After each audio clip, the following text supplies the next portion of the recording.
¿Qué tal, amigos? Buenos días. Estamos en este espacio Página de Análisis, un espacio que el periódico Victoria de Durango ofrece a sus lectores y a quienes siguen nuestros contenidos a través de nuestro sitio web y nuestros servicios informativos. Hoy, en esta oportunidad, saludo con mucho afecto a Miguel Ángel Hernández. Miguel Ángel, bienvenido. Buenos días, Mariano. Buenos días a todo nuestro auditorio. Vamos a platicar de algunos temas importantes que han estado en la agenda informativa, en la agenda pública de lo que está ocurriendo el día de hoy, de lo que está ocurriendo en Durango y en nuestro país, y que es bastante. Y quizá uno de los temas más que más ha ocupado espacios en medios impresos, en medios electrónicos, ha sido el conflicto magisterial, que aunque lo hemos visto más fuerte en algunas regiones del sureste del país, aquí en Durango tuvo o ha tenido algunas repercusiones, algunos dirán que menores, pero hay gente que verdaderamente tiene preocupación de qué tanto, hasta dónde podría llegar o cómo podría seguir repercutiendo este asunto. ¿Cómo ves, Miguel Ángel, este asunto? Me parece que el tema educativo sí es una asignatura que quizás a nivel nacional no se le ha dado la dimensión, pero a mí me parece que si no se administra adecuadamente, sí puede generar un problema que no lo es, que ahorita no lo es, o que está localizado en quizás 3 estados, fundamentalmente, como es Guerrero, Michoacán y Oaxaca. A mí me parece que uno de los grandes problemas de este país es un tema de legalidad, pues de orden. Y lo que se está viendo allá, como que hay una especie de traslape, hay un abuso por parte de la Coordinadora Nacional de Trabajadores de la Educación de la libertad. Hay quienes están muy a favor de que es preferible los excesos en la libertad que los decesos. Pero a mí me parece que cuando hay un límite que se transgrede, como es lo que está sucediendo en Guerrero, por ejemplo, donde están afectando ya miles de personas con los bloqueos permanentes a la autopista del Sol, a centros comerciales, o ayer tomaron el Poder Legislativo, Congreso del Estado. Congreso del Estado. A mí me parece que son actos de desafío hacia la autoridad. Ellos quieren una especie de legislación a modo, y a mí me parecía muy peligroso que el Poder Legislativo de Guerrero llegue a aprobarles una ley ad hoc. Para mí sería un mal precedente, porque entonces cada estado, de manera gremial, puede incurrir en el mal ejemplo, pues, por decirlo de alguna manera, y pues van a pedir cada quien que también su ley, y entonces en lugar de tener una ley general de educación, vamos a tener 32 leyes locales, atendiendo las necesidades de cada quien. A lo mejor esta parte que estamos viendo ahorita, desde mi punto de vista, tiene que ver mucho con las condiciones en las que se ha estado prestando el servicio educativo durante muchos años.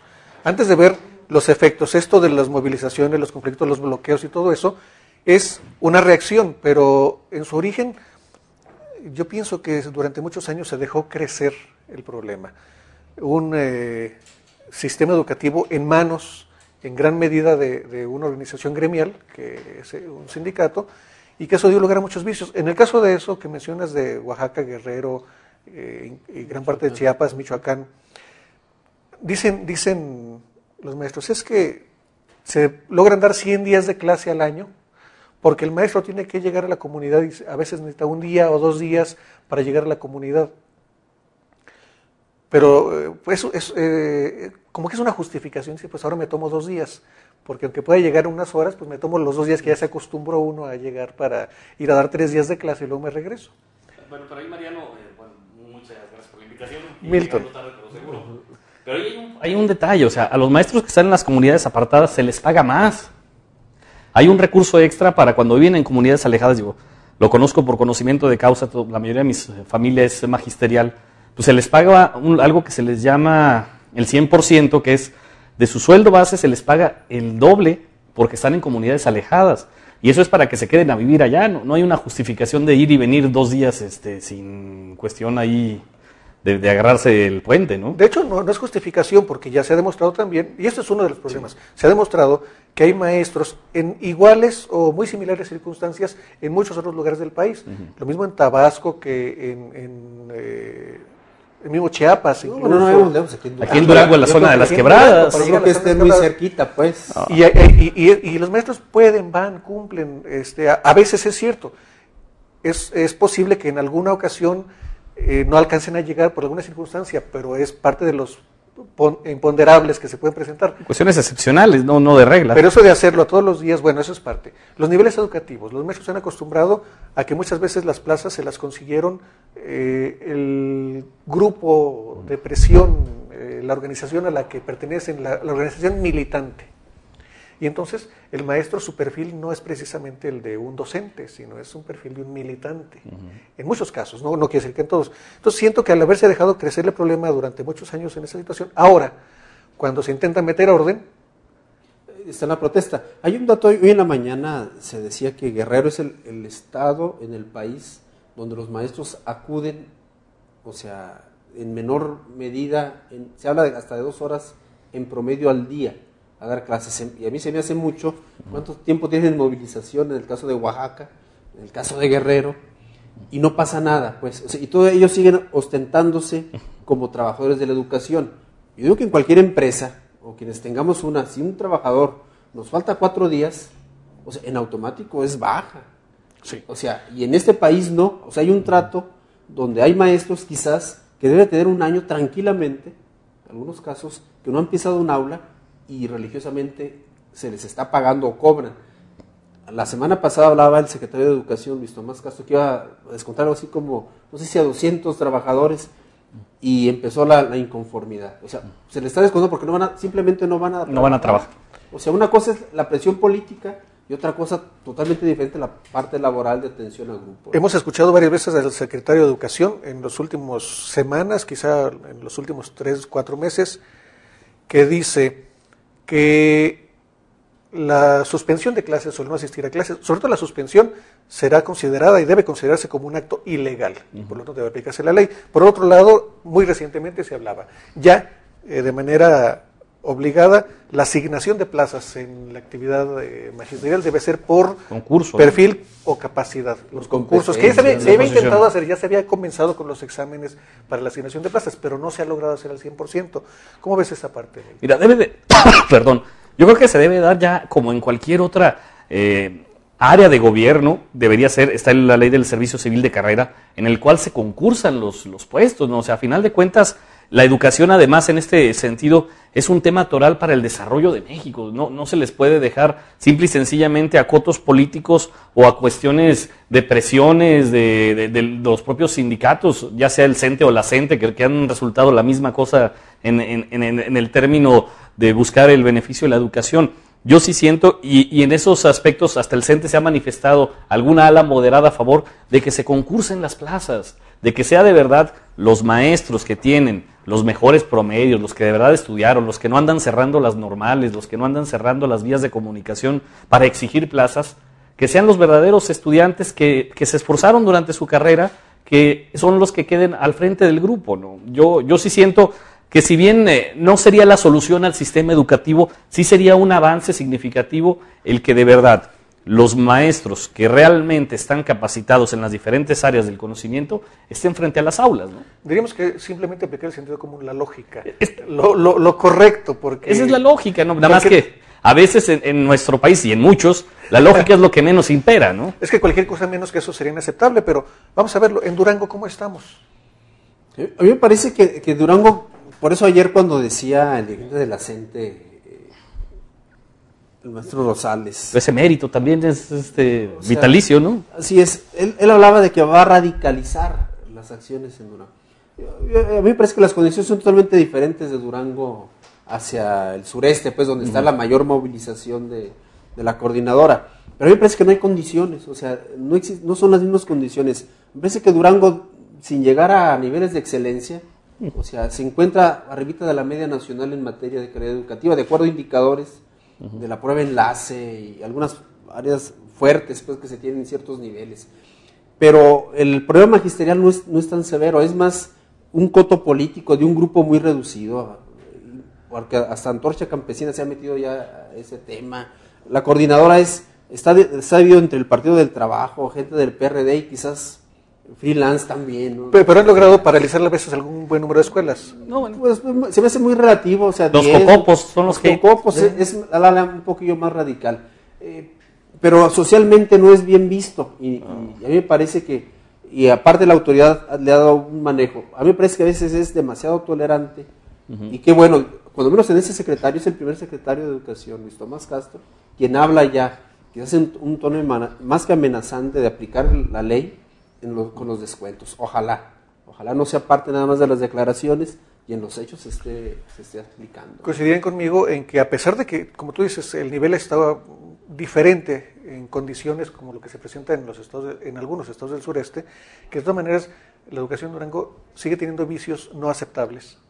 Sigue habiendo vicios, digo, y como tú lo dices, no a esa gravedad de Oaxaca, de Guerrero, en algunas ocasiones, Michoacán u otras áreas, pero Durango sí tiene los vicios que se tienen que ir corrigiendo con el tiempo, ¿no? La suspensión de clases, a veces hasta porque cumple años el supervisor de la zona, que cumple años el director, se suspenden clases.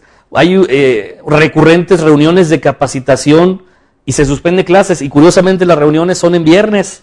O son en jueves, ¿no? Un día antes del puente, ¿no? Mira, yo lo veo más bien por ese lado. Quizá ese sea uno de los aspectos más observables, porque coincidimos. Es notorio, y quizá eso lo tienen que anotar las autoridades educativas, es notorio, se ve, está a la vista, la frecuencia con la que suspenden clases, sí, con pretextos que yo recuerdo, digo, sin mencionar, en alguna escuela que se murió la mamá, creo que del director o la directora, y se suspendieron las clases porque los maestros fueron al velorio. No, sí se ha dado. O sea, ese cuál es una justificación educativa, o sea, educativa de decir... No, y pedagógicamente para los alumnos, o sea, estamos construyendo una subcultura, pues, o sea, de pretextos, de puentes. El pretexto. O sea, nos quejamos de que México, bueno, se dice que México es de los países con más días inhábiles, o puentes. O sea, y bueno, ya están legalizados a través de decreto, ¿no? Anualizado. Sin embargo, eso no ayuda en nada en cambiar una cultura. Y siendo el tema educativo un tema toral, a mí me parece que la gran diferencia del desarrollo de los países reside en la calidad de educación. Y México no está haciendo lo suficiente, no solo en tema de inversión, a pesar de que la educación se lleva buena parte del presupuesto. O sea, en el Estado debe llevarse casi el 60% del presupuesto del Estado. Es gran parte de lo que se come desde esa famosa descentralización que dejó Zedillo, si mal no recuerdo, que es lo que ha caído, que por ejemplo en el gobierno del Estado de Durango, como tú dices, casi el 60%, y lo ha dicho el gobernador en diferentes ocasiones, se va a gasto corriente casi el 60% del presupuesto en educación. Gasto corriente, ni siquiera en cuestión de investigación o infraestructura.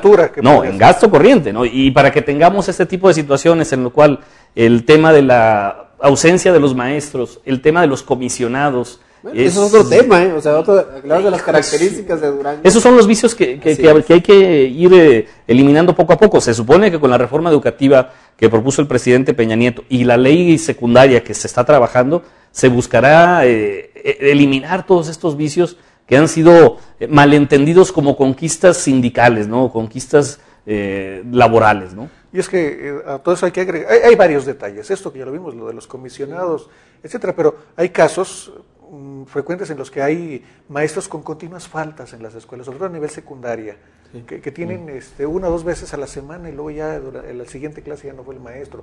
Los casos primaria y secundaria de los maestros de educación física que no funcionan, que no sirven, de clases de inglés, por ejemplo, que el nivel sigue siendo paupérrimo en rendimiento, en aprovechamiento de inglés, a pesar de que hay maestros y que no dan el perfil, no dan el ancho, y ese tipo de cosas que se van acumulando. Pero bueno, hay un tema que va muy ligado a esto, que es el tema de la certificación de las competencias.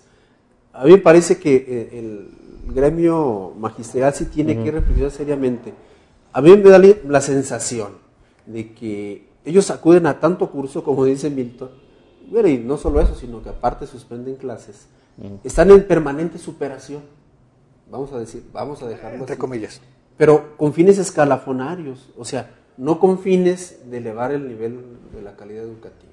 A mí me parece que el incentivo tiene que ir muy de la mano, o sea, por eso a mí me parece importante la reforma educativa que impulsa el presidente Peña Nieto, para que los estímulos vayan acorde a la realidad en el tema de competencia y no sean un simple requisito para ganar más. Un ejemplo de ese tipo de actitudes, de hacer algo no por la calidad, sino por el estímulo económico, tiene que ver con el examen enlace. Esta semana comenzó la aplicación en uno de los niveles, pero pues se estará presentando en los demás.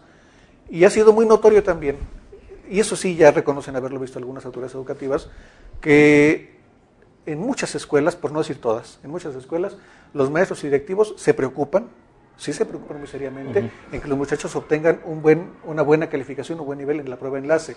Incluso les ponen preexamen, preprueba, preexamen, entrenan, hacen simulacros y les dedican horas adicionales a prepararse para el examen enlace, lo cual es un fraude. No, pero hay y casos, está mal. Porque les dan, no, las prepruebas que tú hablas, yo tengo casos, o sea, en colegios particulares, que les repiten el examen. Se los dan previo, o sea, sí. cambio el cabezal y es el mismo. Pero bueno, eso ya es un fraude descarado. Muy descarado. Y en escuelas públicas sucede en muchos casos. Pero aún suponiendo que la prueba que le den es la del año pasado, o sea, una parecida, o qué más o menos, suponiendo que sea entrenamiento, aún así no deja de ser un fraude, porque están obligando a los muchachos a prepararse para una prueba para que al maestro le vaya bien. Para ellos. O sea, no. Cuando lo correcto, lo decente, lo ético, sería que con los muchachos agoten su programa de estudios normal, sus clases normales como son. Y cuando venga la prueba, el muchacho demuestra lo que sabe, no lo que estudió en la última semana para la prueba enlace. Por eso, creo que es uno de los puntos de vista que reflejan cómo el gremio magisterial no está a la altura todavía. Le falta, salvo que tenga otra cosa. No, yo creo que tienes toda la razón en ese aspecto, ¿no? Porque al final, la prueba enlace... no creo que se pueda, pero sería una buena idea que fuera hasta sorpresiva, que no fuera programada, digo, para que de verdad sienta la evaluación de manera puntual. Sin embargo, pues bueno, mínimo, y ¿sabes cuál es lo más lamentable a veces? Que ni con la preenlace, ni con la capacitación, ni con todo eso, acaban pasando. Eso sí ya es preocupante. Los pobres niños, ¿no? Eso ya es lo preocupante. Es el colmo. Es como cuando un estudiante se acordeón y de todos modos reprueba, o sea, ahí sí ya ni cómo ayudarle, ¿no? Así es, y luego, todavía después de eso, viene la oposición, ya no queremos la prueba, que es parte de los reclamos de algunos grupos. Pero ahora, a mí me parece que hay una parte positiva, quizás que ojalá y la nueva ley y su reglamento de otro empujoncito. El tema de empezar la evaluación, ya no por calificación. Antes, bueno, nosotros en un 5 era un 5, un 6, pues un 10 pues era vanidad en algunos casos, ¿no? Para algunos. Pero a mí me parece que hoy está cambiando el método de evaluación, que a mí me parece positivo. Se va evaluando al alumno en función de competencias. O sea, no llenar materias por llenarlas, sino que a mí me parece que hay, en la parte conceptual, quizás falte un tiempo para ver cómo, en qué termina esto. El hecho de una educación a través de competencias me parece que es importante porque va a evaluar también mucho las habilidades de las personas, de los estudiantes, y no nada más se va por la calificación. Y eso tiene que ir cambiando un tema de cultura, de cómo se aprende, cómo se tiene que ir evolucionando. Ahora ya, digo, mis hijos ya les ponen una A o una E, o sea, o un 5 romano que ya reprobaste, no, significa un avance de determinadas temas de competencia, aspectos cualitativos, pues, más que cuantitativos. Tenemos que ir entrando a una nueva cultura. También los padres de familia, ya lo hemos dicho en algunas ocasiones, que no estamos ni involucrados de manera suficiente en la actividad escolar, ni siquiera en las tareas de nuestros hijos a veces, menos aún ella. Llegará el momento, ojalá y llegue, cuando el padre de familia, además de cumplir su parte al interior de su casa y las tareas, etcétera, también entienda que eso que tú dices, la preparación y la evaluación por competencias, tiene mucho que ver más con el desarrollo del muchacho, con su aprendizaje, que con un mero 10 o un 9 de calificación, que a veces no dice nada. Y dos, que llegará el día que padre que se pruebe se aplique la prueba enlace y que se invite a los padres de familia a estar cerca, si tú quieres, allá afuera del salón, pero observando, a ver en qué condiciones se prepara. Y que bueno, que uno o dos padres, que vayan, 10, pues pueden observar, pasearse y ver cómo les están aplicando la prueba enlace, a ver si es cierto. Digo. Y entonces tiene que ver mucho con la corresponsabilidad de nosotros como padres en la educación de los hijos. Anda muy magisterial hoy, don Mariano. No, pero para cambiar de tema y yéndonos a otra parte totalmente, bueno, no totalmente, pero distinta del asunto magisterial, pero que también está en las noticias nacionales, yo les pediría su comentario acerca de esa. La noticia fue puesto en libertad el general Tomás Ángeles porque se decretó que no había elementos para procesarlo. después de haber estado en la cárcel. Fue puesto en libertad el ex titular de la CIEDO, Seído. Ahora se llama Seído. Seído, Noé Ramírez Mandujano, por la misma circunstancia. Y de la misma forma ha habido otros casos parecidos. ¿Qué pasó? Florence Cassés. Florence Cassés, los 35 del Michoacanazo. ¿No? Los alcaldes. Presidentes municipales. También, la semana ahora también documentó en algún momento de un funcionario de seguridad pública vinculado a García Luna, ¿no? Que también fue perseguido y al final creo que sí salió libre, ¿no? También, o sea, ha sido recurrente la situación. Yo les preguntaría a ustedes, primero, ¿qué pasó y seguirá pasando? Pues a mí me parece que lo último con el general Ángeles no hace más que confirmar que lamentablemente, pues en buena parte del sexenio pasado, se estuvieron fabricando culpables y la justicia se utilizó para ajustes de cuentas. A mí me parece que el general Ángeles era un personaje que si no ha sido involucrado, inmiscuido de la manera como se hizo, él sería ahorita el secretario de Defensa Nacional, o sea, con muchas posibilidades, pues. Su expediente ahí estaba, o sea, se ha ido acreditando. A mí me parece que eso, la famosa guerra, operación limpieza que le llamó Felipe Calderón, no fue más que otra farsa más, ¿verdad? O sea, como la estrategia de seguridad. Y a mí me parece, o sea, muy lamentable que la justicia se utilice para esto, pues, que se fabriquen los casos de Cassés, como dice Milton, y se utiliza toda una parafernalia, ¿verdad? Hasta estudios de televisión, y que tumba, a mí me parece dos cosas: el tema del arraigo, que está en discusión, o sea, la eliminación de los arraigos, del arraigo, el arraigo, ¿qué? Como cuestión preventiva, y el otro tema de los testigos protegidos. Yo siento que además hay que hacer un recuento, ¿no? de los hierros de la administración de justicia de Calderón. Hay que recordar el caso de Jorge Han Ron también, que fue detenido y liberado a las pocas semanas. O el de Greg Sánchez. Greg Sánchez ahí en Cancún, en Quintana Roo. El tema, obviamente, de Florence Cassés, que fue icónico, ¿no? Ahora el tema de Noé Rodríguez Mandujano, Noé Hernández Mandujano, el tema de Tomás Ángeles, del general, o sea, es, como decía Miguel Ángel, el manejo faccioso de la justicia y el haber dicho, yo creo, en su momento Calderón, pues bueno, que lo resuelva el que sigue. Nosotros no podemos aventarnos ahorita el no fuimos, el nos equivocamos. La falta de decir nos equivocamos o me equivoqué lo conduce a este descrédito, ¿no? Porque a final de cuentas también hoy leía en una de las columnas nacionales, bueno, y Marisela Morales, que fue la que integró la mayoría de estas averiguaciones previas, la que dio seguimiento a estos casos, que vamos, ahora que usted disculpe después de 1, 2, 3 años en la prisión, oiga, usted no era, disculpe, muchas gracias, ahí nos vemos. Yo creo que debe haber también alguna responsabilidad, si no directamente desde la PGR, pues qué funcionarios armaron estos expedientes, porque se completa, si no fue un ejercicio faccioso de la justicia, es una incompetencia total de los funcionarios federales en materia de justicia. En teoría debe haber la posibilidad de fincarle responsabilidades a quien hace esto, pero eso se queda en la teoría, porque en la práctica no se ha visto. Habrá que decir también, en honor a la verdad, que este tipo de errores graves de la Procuración de Justicia no son exclusivos de la administración de Calderón.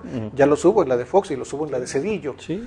Pero bueno, en esta última como que se vieron más fuertes. Bueno, pero es que aquí ya hayan sido consecutivos, claro. y personajes supuestamente de alto nivel que fueron capturados y procesados y exhibidos como parte de la delincuencia organizada y de la operación limpieza y de esa guerra contra el narcotráfico que declaró Calderón. Ahora se está viendo que se está cayendo como un castillo de naipes esa famosa inteligencia que se utilizó para capturar a estos personajes en sus diferentes rubros, ¿no? ¿Saben qué observo yo grave? Y me parece preocupante, que en algunos casos de estos que le han fallado a la PGR, sí ha habido culpables, sí ha habido responsabilidad.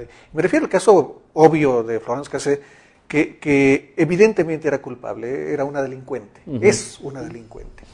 Es evidente, hay elementos suficientes para considerarlo, sin embargo, queda en libertad porque los responsables no tuvieron la capacidad de probarlo y porque el procedimiento lo hicieron mal. Viciado de origen.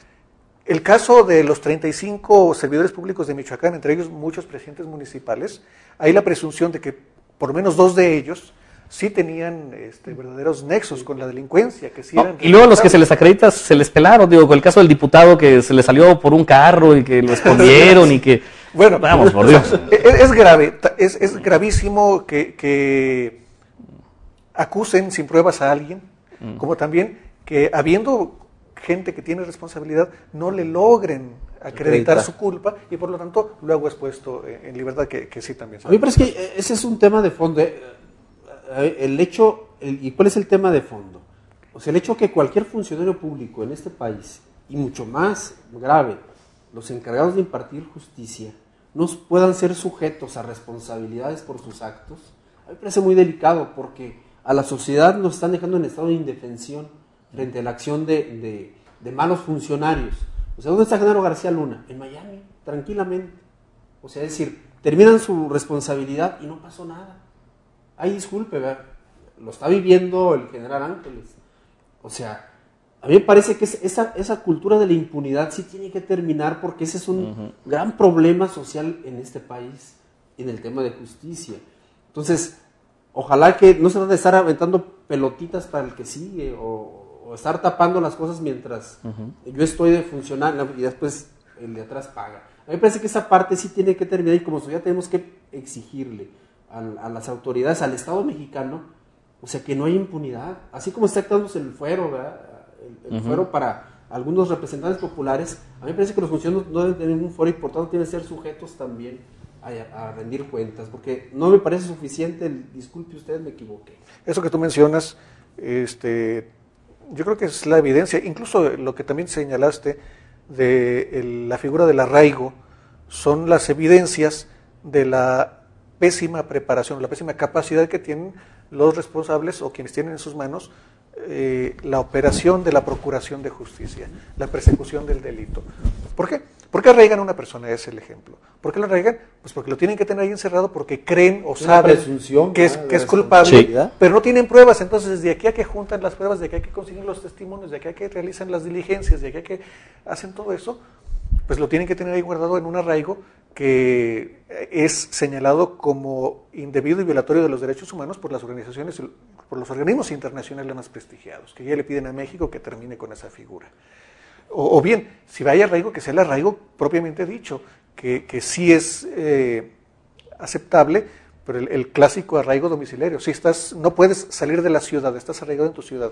Bueno, o estás arraigado en tu domicilio, no puedes salir de tu domicilio, perfecto, es un arraigo. Pero eso que te arraigan en un hotel o en una casa de seguridad, pues eso ya no es arraigo, eso es un secuestro. Y que los protegidos les den un sueldo hasta de 100,000 pesos al mes. Esos son los excesos. No, el problema es que hay otra figura que se está gestando, el tema del amparo.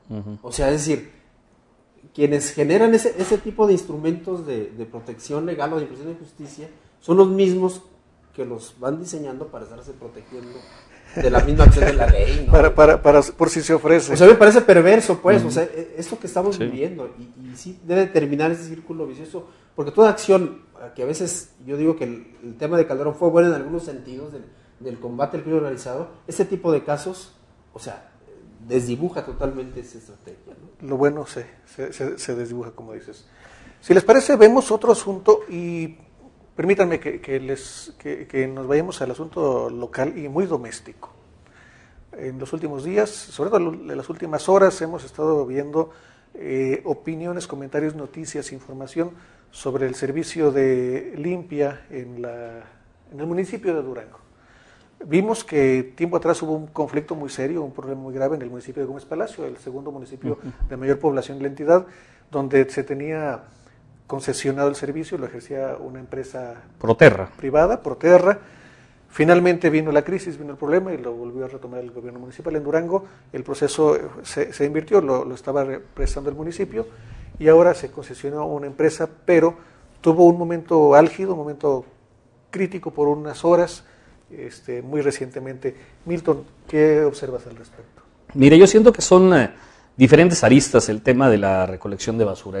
El primero, y es así a bocajarro, que los propios trabajadores de servicios, en ese entonces de servicios públicos municipales, estaban acostumbrados a una dinámica muy distinta, que es la dinámica por desgracia también de los vicios gubernamentales, y que cuando los pasan a la iniciativa privada, donde ya se les mide, donde se les piden metas, donde se les evalúa, donde no se les permite, oiga, puedo salir temprano, me voy, mi mamá tiene un cumpleaños, esos beneficios de repente malentendidos del sindicalismo, yo siento que están generando por principio de cuentas esta crisis de entrada, ¿no? Porque lo escuchábamos con algunos de los trabajadores ahora de esta empresa Red Ambiental, ¿no? Es que ahora no nos dejan hacer la pepena, por ejemplo, que debería estar prohibido desde un inicio, o sea, son trabajadores, ellos no deberían estar pepenando la basura, primero. Segundo, es que nos hacen trabajar de más.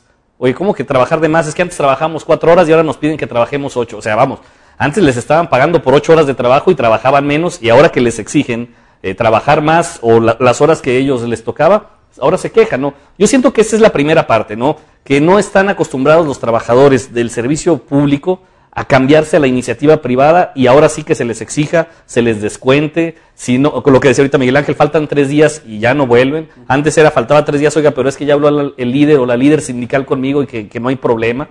Yo siento que esa es la entrada.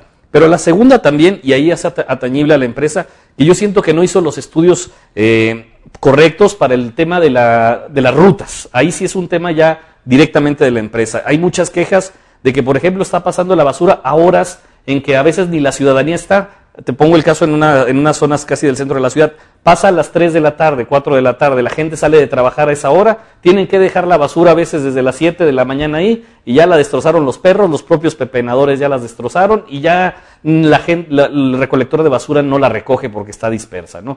La falta de continuidad de las propias rutas, a veces pasa un día y luego no pasa el otro porque no alcanzaron de tiempo. O sea, yo siento que ahí sí son dos cuestiones. La primera, con los trabajadores que no están acostumbrados a ser evaluados por una empresa privada. Y la segunda, que la propia empresa Red Ambiental no realizó los estudios o los simulacros previos para poder cumplir con su servicio de una manera eficiente. Yo creo que ahí es una corresponsabilidad y que no creo que no pueda corregirse, pero como se atraviesan ahora los tiempos electorales, tenlo por seguro que esto se va a politizar de uno y otro bando, ¿no? ¿Resistencia a los cambios? A mí me parece que es normal, o sea, es normal el proceso. Ellos, como bien dice Milton, una cosa es tener el sueldo seguro en el gobierno, en cualquiera de los... Y el manto protector de... Y el sindicato, quien me tapa todas mis ineficiencias, a el tema de la iniciativa privada. A mí me parece que es un cambio de cultura, que es lo que están resintiendo ellos. Pero también hay otra realidad que también el ayuntamiento no puede evadir como responsabilidad, porque ante la sociedad el responsable de la recolección de limpia es el ayuntamiento. Y hay un cobro anual que se aplica, ¿verdad?, por ese concepto. Ayer decía el director de Servicios Públicos Municipales, en esa crisis reconocía que se trabajaba mucho y se ganaba poco.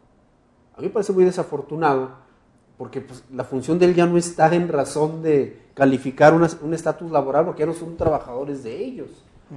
Primero. Segundo, la labor que ellos es crear las condiciones para que la empresa cumpla con lo estipulado del convenio de concesión del servicio de limpia. Esa es la función de ellos, y me parece positivo el hecho de que subsidiariamente ayer dijo, bueno, yo meto unos camiones, ¿verdad?, los que tengo ahí en la unidad administrativa, pues a suplir las rutas que no fueron. Pero hay un tema de fondo que me parece que es el que comenta Milton, es la falta de eficiencia del servicio, pues, en términos prácticos. ¿Por qué? Porque hay zonas donde por falta de difusión adecuada o por falta de un diseño adecuado de tiempos y movimientos para la recolección de basura, hay sector, la ciudad se está viendo muy sucia, hay camellones con basura regada, cosa que no existía antes, pese a tener camiones en mal estado, ¿verdad?, o que se tardaban más de lo debido. A mí me parece que esa parte a la sociedad no le puede interesar si ganan menos o ganan más. O sea, ese es un problema que la empresa tiene que atender, y los trabajadores en su relación laboral. ¿Qué va a suceder? Y digo, no, vamos a adelantar otro problema. Va a haber gente que al no cumplir los estándares los van a despedir. Pero se trata de una empresa. Es una empresa. Entonces, imaginémonos, si eso sucede en cada empresa privada, pues, o sea, esto se va a generar un problema. Entonces, a mí me parece que el municipio no debe dejar suelto este tema, porque le va a seguir pegando como le está pegando. Ya le pegó esta semana, en menos de 2 meses van 2 paros de esta naturaleza. Y algo está sucediendo, o algo no se está haciendo bien, o algo se requiere para que la ciudadanía no se vea inmersa en este fuego cruzado, ¿no?, de falta de supervisión y ineficiencia, pues, hasta ahorita de la empresa en algunas rutas. Ahora, hay retos importantes, tienen que cuidarse, atenderse, resolverse. Obviamente hay detalles que no se pueden cambiar o regresar de momento, ya está ahí, ya la concesión Hay quien dice, no, que se les retire, pues eso es un absurdo en este momento. No, porque es legal y eso es un costo para el no es viable. Y además, bueno, aunque no nos guste y todo, pero estamos como en un periodo de prueba. El periodo de prueba debe haber sido antes, está bien, pero ahorita estamos en el momento justo para que la empresa y el ayuntamiento corrijan estos errores. O sea, porque si, como decía Miguel Ángel, y a nosotros nos consta como usuarios, no había un problema con el servicio de limpia. Había lo tradicional, ¿no? Que se tardaba un día, pero estaba regular el servicio. De hecho, hasta Durango era considerada una de las ciudades limpias y se le dio reconocimientos. Vamos, ese no era el problema. Pero yo siento que la empresa nueva que llega no se acopla a las necesidades del usuario local, empieza a tratar de innovar, no le ha funcionado, y esto ha generado la percepción muy válida de que no está cumpliendo con la expectativa de que supuestamente si Durango estaba como ciudad limpia iba a subir un nivel más, ¿no? Ahora parece que dimos un paso para atrás y yo creo que esa es una responsabilidad de la empresa y el ayuntamiento debe exigir que se le cumpla el contrato o lo convenido al momento de haber sido concesionada, ¿no? Coincidimos que independientemente de esas dificultades y esas insuficiencias, tendrá que hacerlo, tendrá que superarlo, o sea, porque no estamos para conformarnos con que así se quede o que vuelva a suceder, sino que la necesidad y la exigencia de la población y de todo el mundo es que tiene que llegar a ese nivel por encima, a dar más y a servir mejor. Creo que no hay de otra, en este caso no tenemos alternativa. O mejora o mejora. Sí, es que están atorados en lo básico, recolección. No estamos entrando a lo que ya inició el municipio hace, parece que 2 semanas, a la cultura de la separación de basura orgánica e inorgánica. Que habrá que llegar también. Que esa es necesaria. Y el otro tema que a mí me parece que se está dejando correr y que no se ha solucionado todo es el tema de la pepena, que es un problema político y económico. Y vaya que es parte de eso, que genera algún tipo de ingreso de tal forma que les genera conflictos a quienes trabajan y a otras personas que se han dedicado a eso, incluso en lo que tienen que ver también algunos acopiadores. No, es que es un negocio. Hay estados o ciudades, por ejemplo, el Distrito Federal tiene hasta como un sindicato, una asociación de pepenadores. De hecho, el dirigente de los pepenadores es hasta diputado local y ha querido ser diputado. Vamos, de pepena. O sea, es un negocio redondo en ciertas ciudades. Se ha convertido en un modus vivendi. No estamos a ese nivel aquí en Durango no es la misma cantidad de basura, pero sí también es el negocio de algunas personas, ¿no? Sí. Y tiene que regular el municipio porque, bueno, hasta casa les ha dado escuela ahí en el centro de transferencia, ahí lo vemos. O sea, entonces, sí es un tema que sí se tiene que abordar desde los 2 puntos de vista, en lo económico y lo político. Y hay hay bastante que se tiene que atender, revisar, analizar y corregir en muchos casos.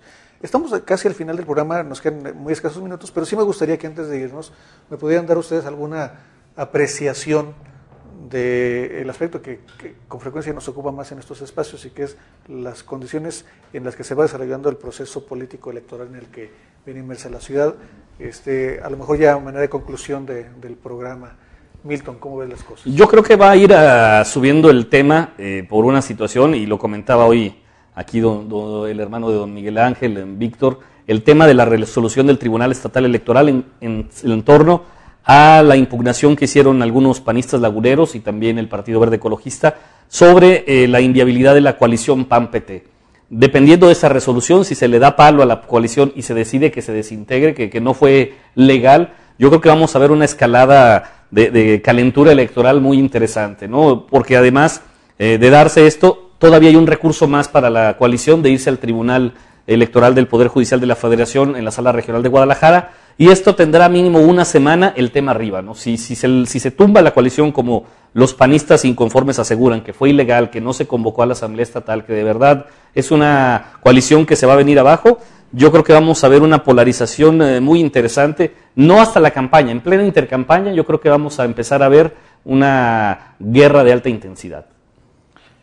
A mí me parece que no va a pasar, es más mediático el tema, va a haber una resolución obvio del tema legal, pero no hay que olvidar que de acuerdo a los estatutos, en el caso de la Acción Nacional, es el Comité Ejecutivo Nacional quien tiene los estatutos sí se lo dan la facultad para determinar las coaliciones. Quizás hay un tema de procedimiento, quizás que no se cubrió, pero en sí mismo, aunque yo veo muy difícil que se dé para atrás, el PAN ya perdió pues el tema de Gómez Palacio y Lerdo porque hay una división al interior. El tema de las campañas, que yo no veo las intercampañas porque todos los candidatos los veo pero activísimos en todos lados. A mí me parece que ya en el tiempo de registros la parte de tensión más fuerte debe de estar al interior de los partidos en la asignación de las plurinominales y las regidurías. A mí me parece que esa es la otra prueba del ácido que los partidos políticos, tanto la coalición conformada por el PRI y los demás partidos y el PAN y el PT, les falta pasar, y ojalá que eso también al interior les va a generar otro tipo de problemas. En el PT va a estar interesante qué perfiles, pues ya se les fueron todos, a Gonzalo, pues todos renunciaron. Pues los nuevos valores. La suplente de Trini Cardiel tomando protestas se dijo priista, digo, vamos, o sea, yo ya no sé, se fue Sergio Silva. Pues que les regresen a los que le dan la diputación. Sí, a Gerardo Estrada y ¿no? a Vladimir Martínez. Al final parece que todos estos detalles, tanto lo que ocurre en el Partido del Trabajo que mencionas, que efectivamente se le ha venido... No es el Partido del Trabajo, es el Partido de Gonzalo. El Partido de Gonzalo. Se le ha venido disolviendo el control. Y lo que pasa en el Partido de Acción Nacional, donde hay las impugnaciones a la coalición, que de cierta manera evidencian que hay una... También hay una campaña, que es campaña electoral, campaña de ataque, para ir bajándole valor a esa coalición. Pero es que fue un error de cálculo de Víctor Hugo totalmente, aunque no lo quiera aceptar, vamos. No ha tenido problemas con coalición en ninguno de los demás municipios, al menos de manera mediática, ¿no? El tema siempre fue, desde un inicio, Gómez y Lerdo, siempre, o sea, se veía venir. Qué afán de coaligarlos cuando el PT representa electoralmente en esos municipios el 1 o el 2%, cuando más. No les daba. No les daba, o sea, si el PAN, el Comité Directivo Estatal, hubiera decidido que en Gómez y Lerdo no hay coalición, yo creo que ahorita estarían pasando por un proceso terso, a lo mejor con la prueba del ácido de las regidurías, pero fue la necedad de meter a Gómez y Lerdo y decir, aquí el que manda es un grupo, los ha metido en yo creo que desgaste innecesario para el Partido de Acción Nacional. En consecuencia, agregaría, o sea, ellos dijeron que iban a consultar que los municipios iban a decidir la viabilidad de la alianza, sí. Pues, y evidentemente queda muy claro que en el caso de Gómez Palacio y Lerdo simplemente no se cumple. Habrá que ver también, porque hay que reconocerlo, no son todos. No, pero era el punto, sectores. Desde un inicio era el punto rojo de Víctor Hugo, o sea, desde un inicio. Que hubo errores, que hubo fallas y que a lo mejor hubo errores de valoración porque dicen... Fue una mala valoración. Con tal de tener a Gonzalo, ¿qué estamos dispuestos a pagar? Entonces, lo valoras tú diferente que yo. Sí. Tú puedes darles todos los distritos y yo puedo darles medio. Y ahí Víctor Hugo y su equipo lo valoraron en una medida que a lo mejor muchos no podemos coincidir. Pero también hay que decirlo, que gran parte de esa crítica y de ese señalamiento, de ese ataque sistemático contra las decisiones de Víctor Hugo, contra la coalición, contra todo eso, es meramente mediático y es meramente con afán estrictamente político, propagandístico, en contra de la eventual futura votación de Acción Nacional y no necesariamente por la participación interna. No, pero eso yo sigo creyendo que es un caso de falta de operación política de la propia dirigencia. O sea, vamos, si eran poquitos y ruidosos, de alguna forma lo hubieran podido haber solventado antes, no ahorita. O de otra manera, ¿no? O de otra manera. Sobre todo porque efectivamente lo que dice María es una realidad. Gómez Palacio y Lerdo es controlado por el grupo hegemónico del directivo estatal. O sea, aún Rosario Castro en Lerdo es minoría ya. Sí, ya. Raúl Villegas al frente del comité directivo municipal, bueno, el que acusó, ¿verdad? Delegado al crimen organizado. Y el caso de Gómez Palacio tiene buen tiempo, que está bajo el control del directivo estatal, ¿no? La cuestión de las mayorías, pero al final yo lo veo así de esa forma. La tiranía de las mayorías. En esa circunstancia llegamos al término de este espacio. Les agradezco muchísimo que hayan participado. A nombre de Jorge Mojica Vargas, nuestro director general, gracias a ustedes también por habernos acompañado. Les invitamos para que puedan ver la repetición de este programa en nuestro sitio web, periodicovictoria.mx. Allí estará para que lo puedan consultar. Y pues nos estamos leyendo, y ustedes seguirán leyendo a nuestros columnistas en nuestras páginas impresas. Miguel Ángel Hernández, Milton Eloir, gracias, que tengan el mejor de los días. Esta fue una producción de Victoria Editores SADCB. Para mayor información, visita nuestro sitio web www.periodicovictoria.com.mx o consulta nuestra edición impresa.